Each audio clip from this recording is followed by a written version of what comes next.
और महाराष्ट्र से इस वक्त बड़ी खबर हम आपको बता दें कि आज शाम 7 बजे हलफ लेंगे देवेंद्र फडणवीस। जी हां, महाराष्ट्र से इस वक्त बड़ी खबर, शाम 7 बजे देवेंद्र फडणवीस की ताजपोशी होनी है। एकनाथ शिंदे नायब वजीर आला का हलफ उठाएंगे। तो महाराष्ट्र की सियासत में बड़ा बदलाव। कल ही वजीर आला उद्धव ठाकरे ने अपने ओहदे से इस्तीफा दे दिया था और अब यह खबर आ रही कि आज शाम फडणवीस ओहदे का हलफ लेंगे, वजीर आला के तौर पर ओहदे का हलफ लेंगे। यानी एकनाथ शिंदे नायब वजीर आला होंगे और फडणवीस वजीर आला के तौर पर ओहदे और राजदारी का हलफ उठाएंगे आज शाम 7 बजे। यह अटकलें गश्त कर रही थी कि शायद आने वाले 1-2 दिनों में हलफ बर्दारी तकरीब होगी, लेकिन इस वक्त जो खबर आ रही है वो यही है कि आज ही शाम 7 बजे देवेंद्र फडणवीस की ताजपोशी होगी। यानी एक बार फिर महाराष्ट्र में कमल खिलने जा रहा है। एकनाथ शिंदे उनके नायब होंगे, यानी नायब वजीर आला का हलफ उठाएंगे। तो इस तरह से महाराष्ट्र में कमल एक बार फिर खिलता नजर आ रहा है। देवेंद्र फडणवीस तीसरी बार वजीर आला के ओहदे का हलफ लेंगे और आपको बताते चलें कि दूसरी बार जब उन्होंने वजीर आला के तौर पर ओहदे का हलफ लिया था तो वो सिर्फ 1 दिन के लिए ही वजीर आला बने थे और अब तीसरी मर्तबा ओहदे का हलफ लेंगे आज शाम 7 बजे। काफी लंबा सियासी ड्रामा चला एक तरह से महाराष्ट्र में। एक हफ्ते के बाद जिस तरह से शिंदे ग्रुप पहले सूरत जाता है, उसके बाद गुवाहाटी से गोवा और अब गोवा के बाद शिंदे ग्रुप महाराष्ट्र यानी मुंबई पहुंच चुका है। अब से कुछ देर पहले ही एकनाथ शिंदे पहुंचे हैं और उन्होंने देवेंद्र फडणवीस से मुलाकात की है। उस वक्त की तस्वीरें भी हम आपको दिखा रहे हैं कि देवेंद्र फडणवीस और शिंदे की मुलाकात हुई है और एक दूसरे का साथ देने की बातचीत हुई है, बाकायदा गुलपोशी की गई है। हम आपको बताते चले कि उद्धव ठाकरे 2.5 साल तक महाराष्ट्र के वजीर आला रहे और उसके बाद जो कुछ सियासी ड्रामा हुआ, उद्धव ठाकरे ने कल रात वजीर आला के ओहदे से इस्तीफा दे दिया क्योंकि आंकड़े की अगर बात करें, तादाद की बात करें तो उनके पास आंकड़े घट रहे थे। शिवसेना के खास तौर से तकरीबन 40 एमएलए शिंदे ग्रुप में चले गए थे और जिसके बाद उद्धव ठाकरे की कुर्सी चली गई और अब महाराष्ट्र में कमल खिल रहा है। एक बार फिर बीजेपी की सरकार होगी और इस सरकार में सपोर्ट होगा एकनाथ शिंदे ग्रुप का। तकरीबन उनका दावा है कि 40 शिवसेना के एमएलए और कुछ आजाद एमएलए जो है उनके राब्ते में है। यानी कुल मिलाकर अब जो सरकार होगी वो देवेंद्र फडणवीस की होगी और शाम 7 बजे फडणवीस की ताजपोशी होगी। यानी वजीर आला के ओहदे का हलफ लेंगे देवेंद्र फडणवीस और एकनाथ शिंदे उनके नायब होंगे, यानी नायब वजीर आला का हलफ उठाएंगे एकनाथ शिंदे। तो महाराष्ट्र की सियासत से एक बार फिर से बड़ी खबर आ रही है। शाम 7 बजे देवेंद्र फडणवीस की ताजपोशी होगी और कहा जा रहा है कि जो कुछ सियासी ड्रामा महाराष्ट्र में हुआ इसके पीछे देवेंद्र फडणवीस का ही हाथ था। देवेंद्र फडणवीस ने ही यह पूरी स्क्रिप्ट तैयार की थी।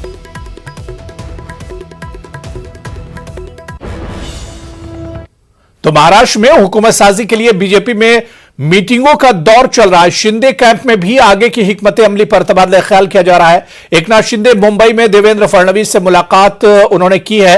विजारतों की तकसीम को लेकर बातचीत हो सकती है। जराये के मुताबिक फडणवीस बीजेपी कोर कमेटी के लीडर और एकनाथ शिंदे के हमरा गवर्नर भगत सिंह कोश्यारी से मुलाकात कर सकते हैं और हुकूमत साजी का दावा पेश कर सकते हैं।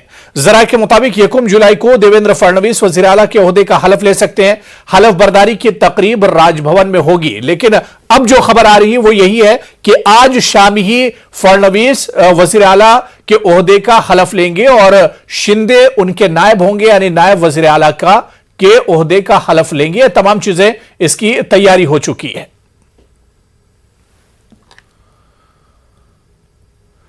खबर कर्नाटक से है, जहां शिमोगा में हर्षा के कत्ल मामले में एनआईए ने बड़ी कार्रवाई की है। शिमोगा में 13 मकामात पर एजेंसी ने छापे मारे हैं।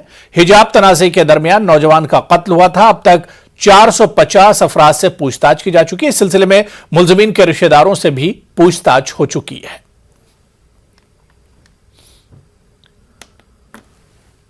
राजस्थान के वज़ीर आला अशोक गहलोत ने उदयपुर में बहलू कन्हैयालाल के अहले खाना से मुलाकात की। वज़ीर आला के हमरा रियासती वज़ीर राजेंद्र सिंह यादव, चीफ सेक्रेटरी उषा शर्मा और डीजीपी ML लाठर भी मौजूद रही।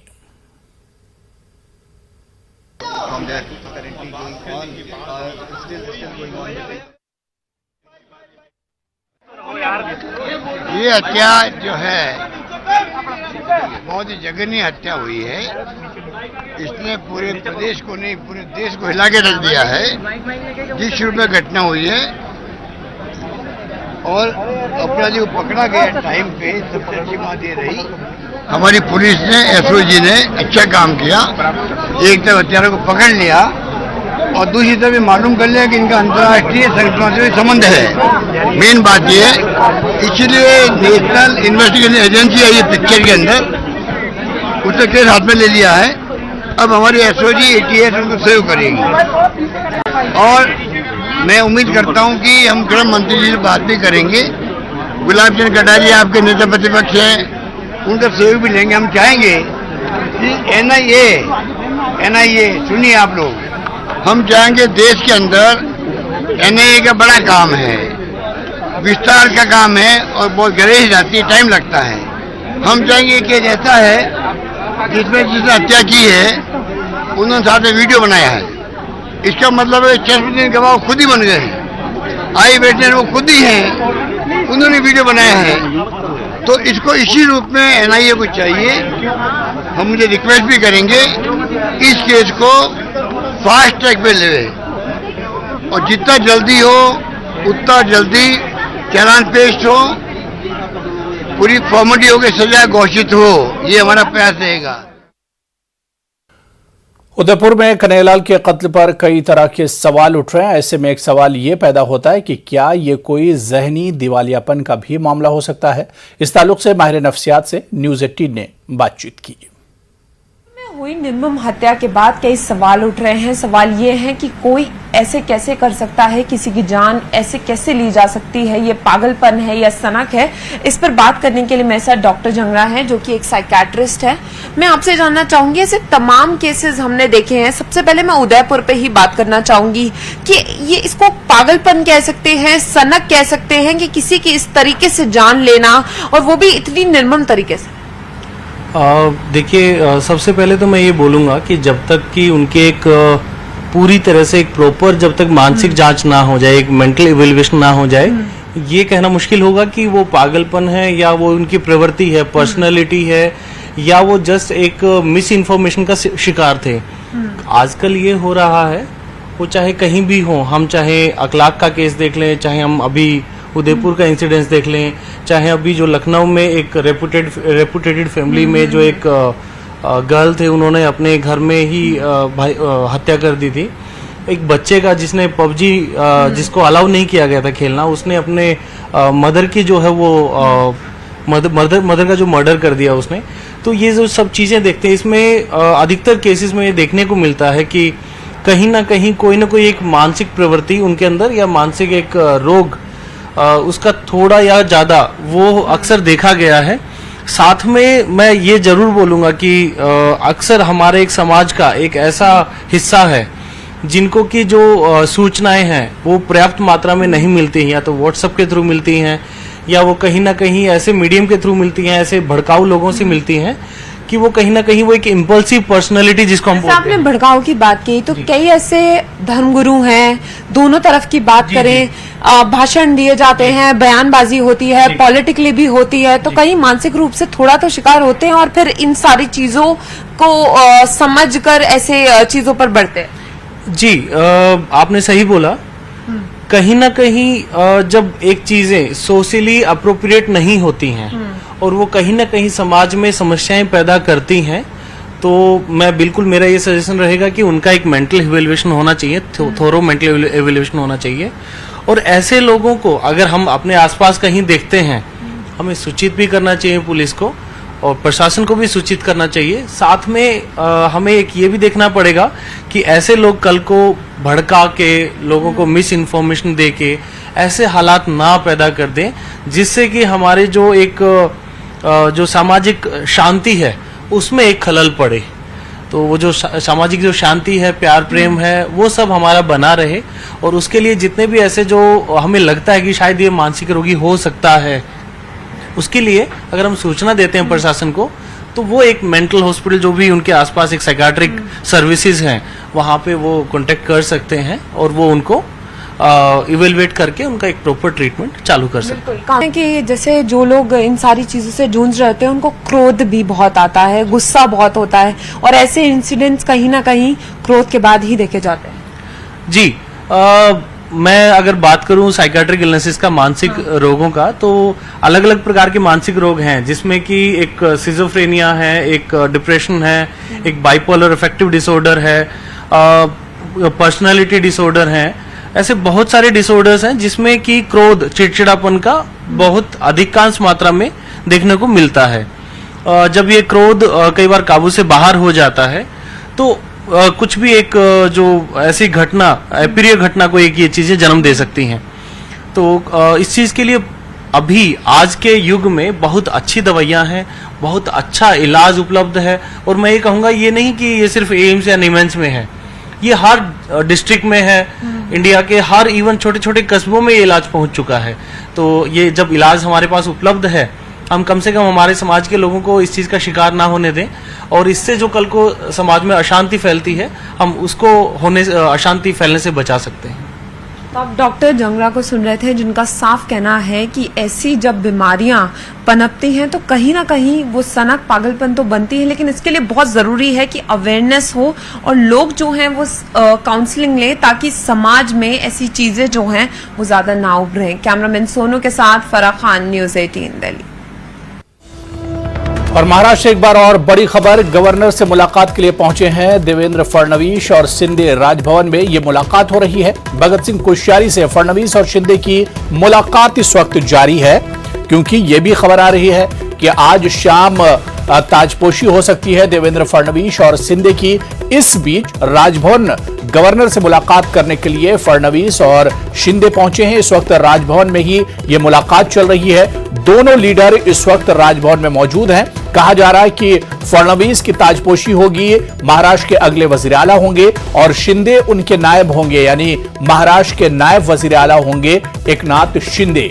तो इस वक्त की बड़ी खबर जो महाराष्ट्र से आ रही है, राजभवन में हलचल तेज हो गई है। गवर्नर कोश्यारी से देवेंद्र फडणवीस और शिंदे की मुलाकात चल रही है। भगत सिंह कोश्यारी से फडणवीस और शिंदे की बातचीत हो रही है। राजभवन में इस वक्त दोनों लीडर मौजूद हैं, गवर्नर से मुलाकात करने के लिए पहुंचे हैं, क्योंकि गुवाहाटी से गोवा और गोवा से मुंबई आज शिंदे पहुंचे हैं। और अब सरकार किस तरह से बनाई जाए, किसकी कितनी भागीदारी होगी सरकार में, इस पर भी बातचीत हो रही है। और किस तरह से ये गवर्नर सरकार तरतीब दी जाएगी, इस पर भी गवर्नर से अब बातचीत हो रही है। तो ये पहली मुलाकात है फडणवीस और शिंदे की जो राजभवन में चल रही है। भगत सिंह कोश्यारी से फडणवीस और शिंदे की यह मुलाकात इस वक्त महाराष्ट्र राजभवन में चल रही है।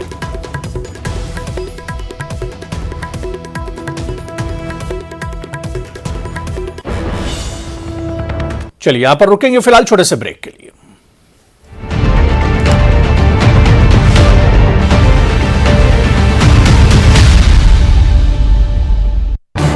इस न्यूज हेडलाइंस के प्रायोजक पेट सफा आयुर्वेदिक चूर्ण। पेट सफा, हर रोग दफा।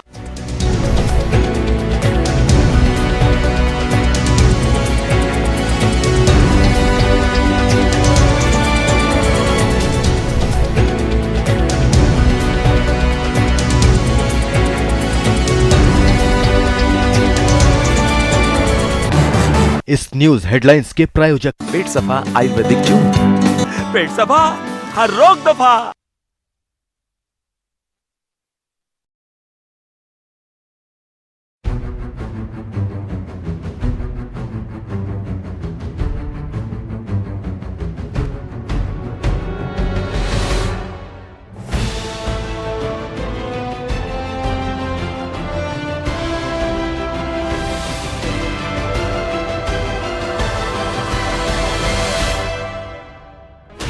Sixteen channels, 15 languages, 26 states, 1,200 plus reporters.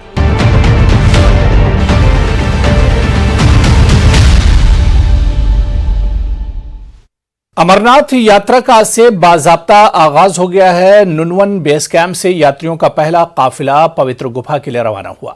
DC Anantnag doctor Piyush Shringla ने झंडी दिखाकर यात्रियों को रवाना किया।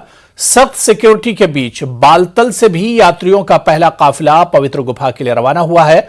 अमरनाथ यात्रा 43 दिन तक चलेगी। आज से इसकी शुरुआत हुई है। यात्रा 11 अगस्त तक चलेगी। मेरा नाम सुमन है। हम दिल्ली से आए हैं। बस अब निकल रहे हैं और इसके बाद बहुत खुश हैं। यात्रा स्टार्ट करेंगे बस थोड़ी देर में। बस पहले जत्थे के साथ आप जा रहे हैं तो कितना आप अपने आपको भाग्यशाली समझते हैं? बस बहुत ज़्यादा भगवान जी की मेहर ने बुलाया यहाँ तक। बस अब आगे देखते हैं क्या होगा। क्या मनोकामनाएं लेके जा रहे हैं? बस सब ठीक हो, घर पे सब खुश रहें और बस आगे अच्छा हो फ्यूचर। सिक्योरिटी व्यवस्था के बारे में बताइए। बहुत अच्छी व्यवस्था है यहाँ पे। सिक्योरिटी की तो स्पेशली बहुत ज़्यादा ध्यान रखा जाता है हर तरीके से। बिल्कुल कोई प्रॉब्लम नहीं हुई अभी तक। प्रशासन का सहयोग? हाँ जी, सहयोग प्रशासन का बहुत सहयोग है। प्रशासन का भी बहुत अच्छा है। यहाँ पे बहुत सुविधा है हर चीज़ की। तो इस मरतबा पहली बार श्री अमरनाथ यात्रियों के लिए हेलीकॉप्टर सर्विस का भी इंतजाम किया गया है। श्री अमरनाथ यात्रियों का पहला जत्था हुमहामा बडगाम में तामीर किए गए नए हेलीपैड से उड़ान भरकर मुकद्दस गुफा के दर्शन के लिए रवाना हो चुका है। डीसी बडगाम शहबाज अहमद मिर्जा ने हेलीकॉप्टर को हरी झंडी दिखाकर रवाना किया। यात्री काफी खुश नजर आए। उन्होंने इंतजामात की सराहना की। इनका कहना है कि इस हवाई सर्विस से इनका सफर आसान होगा और वो एक ही दिन में बाबा बर्फानी के दर्शन करेंगे। ताहम उन्होंने ताखिर होने की वजह से नाराजगी का इजहार किया। एक्साइटमेंट बहुत ज्यादा है। पहली बार तो नहीं, दूसरी बार दर्शन के लिए जा रहे हैं। श्रीनगर से पहली बार जा रहे हैं क्योंकि सर्विसेज स्टार्ट हुई है। ठीक है, स्टार्टिंग थोड़ी सी डाउन रही। काफी टाइम का तो बचेगा ही क्योंकि जो हमें 3-4 घंटे वहाँ ट्रैवल, 3-4 घंटे वापसी आने के लगते हैं, 8 घंटे सेव हो रहे हैं। हुआ तो ये है कि सबकी जल्दी जल्दी अच्छे से यात्रा हो, बाबा के बहुत अच्छे दर्शन हो। बाकी बहुत अच्छा है, बाबा सबको बहुत अच्छे दर्शन दे। लास्ट 2 इयर्स नहीं किया कोविड की वजह से। कोविड की वजह से जाना नहीं हुआ क्योंकि सब कुछ बंद था, तो कोविड की वजह से जा नहीं पाए। और अभी मैं 2008 से रेगुलर जा रहा हूँ। श्रीनगर से भी एक फैसिलिटी दी जाएगी इस काम के लिए, तो उसी के लिए ये हुमामा बडगाम डिस्ट्रिक्ट में जो है ये जगह को चुना गया। तो हमने रिकॉर्ड 8 दिन में इस हेलीपैड को तैयार किया, ऑप्शनलाइज किया और आज से ये फ्लाइट्स यहाँ पर शुरू हो रही हैं। आज से बाज़ाब्ता तौर पर अमरनाथ यात्रा का इफ्तिताह हो चुका है और इस मरतबा पहली बार हवाई सफ़र भी कर सकते हैं। ये इनके लिए हवाई सर्विस भी रखी गई है और बडगाम के हुमामा में हेलीपैड तैयार किए गए हैं। और अभी कुछ देर कबल डीसी बडगाम ने इसका इफ्तिताह किया है। यात्रियों से हमने बात की, वो काफ़ी खुश नज़र आए, उनमें काफ़ी जोश था। ताहम उन्होंने नाराज़गी का इजहार किया चूँकि ताख़ीर हुई। हालांकि डीसी बडगाम का कहना था कि 1 हफ्ते में जो हेलीपैड है वो तैयार किए गए हैं। यहाँ पर जो दीगर इंतजामात है वो रखे गए हैं इन यात्रियों के लिए जो हवाई सफ़र करना चाहते हैं। यात्री काफ़ी खुश नज़र आए। उन्होंने कहा कि इस सहूलियत से उनको काफ़ी फ़ायदा है क्योंकि वो दिन में ही अपनी जो यात्रा है दर्शन वो कर सकते हैं, बर्फानी बाबा के वो दर्शन कर सकते हैं और दिन में ही वो वापस आ सकते हैं। न्यूज़ 18 नेटवर्क के लिए बडगाम से मैं आबिद हुसैन। ट्विटर अकाउंट से पुलिस को टैग करके अल्ट न्यूज के को फाउंडर मोहम्मद जुबैर की शिकायत करने वाले शख्स का ट्विटर अकाउंट हज़फ हो गया है। पहले ही जुबैर की गिरफ्तारी को लेकर ज़वाबित की खिलाफवर्जी का इल्जाम झेल रही दिल्ली पुलिस की मुश्किलात में इजाफा हो गया है। हनुमान भक्त के नाम से चलने वाले ट्विटर अकाउंट से 19 जून को एक ट्वीट किया गया था जिसमें कहा गया था कि जुबैर ने ट्वीट करके भगवान की तौहीन की है, इसलिए इन्हें गिरफ्तार किया जाए। बुध को जब वो ट्विटर हैंडल बालाजी की जय इन वाले अकाउंट को तलाश किया गया तो मालूम हुआ कि यह अकाउंट अब फाल नहीं है। मुल्क में कोरोना के एक्टिव मामले 1 लाख से तजावुज कर गए हैं, जबकि नए मामलों में भी आज इजाफा दर्ज किया गया है। जारी करदा आदादोशुमार के मुताबिक कोरोना के 18,819 नए मामलों की तस्दीक हुई है, जबकि इसी दौरान 39 मरीजों की मौत हुई है। आदादोशुमार के मुताबिक पिछले 24 घंटों में 13,800 से ज्यादा अफराद शिफायाब हुए हैं। हालिया दिनों में केरल, महाराष्ट्र, तमिलनाडु, कर्नाटक और मगरबी बंगाल में कोरोना के नए मामलों में तेजी आई है।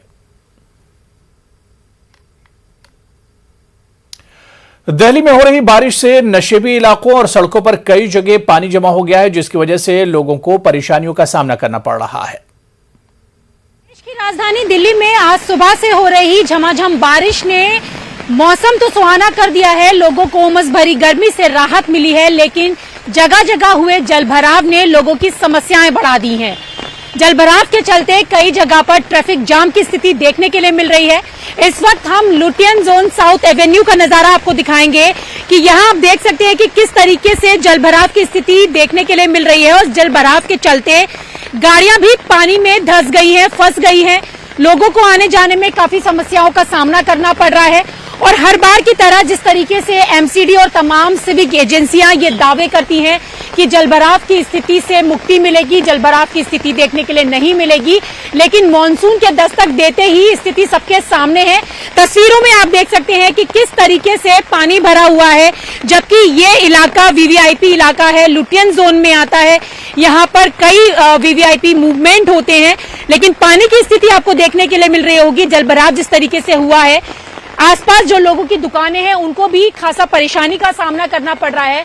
तो ऐसे में हर बार की तरह ये सवाल उठता है कि सिविक एजेंसियां दावे तो करती हैं, लेकिन दावे पूरी तरीके से खोखले नजर आते हैं और लोगों को मानसून का सीजन आते ही जलभराव की स्थिति का सामना करना पड़ता है। कैमरा पर्सन अनिल के साथ रचना, न्यूज 18 दिल्ली।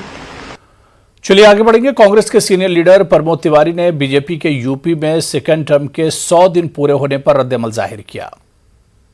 उदयपुर मामले पर भी उन्होंने अपनी बात रखी है, सुनिए।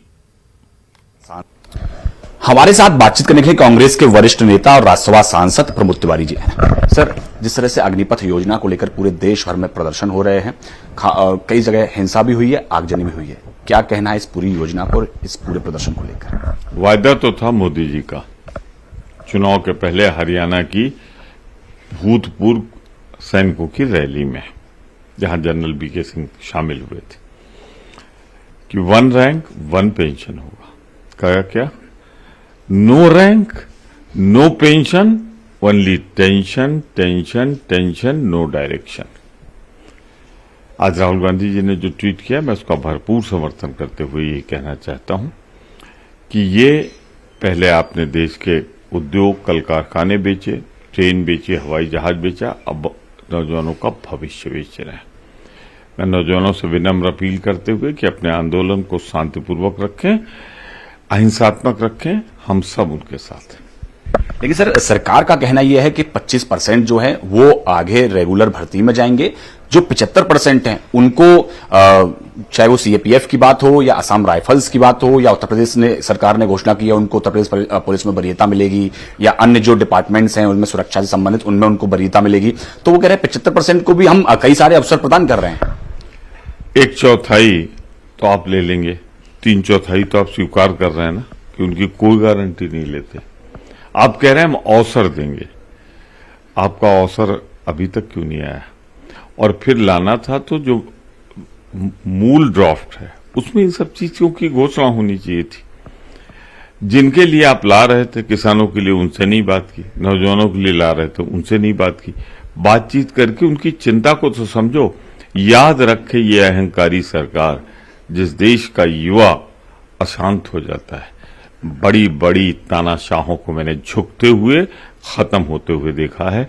ये सरकार का भी अहंकार टूटेगा।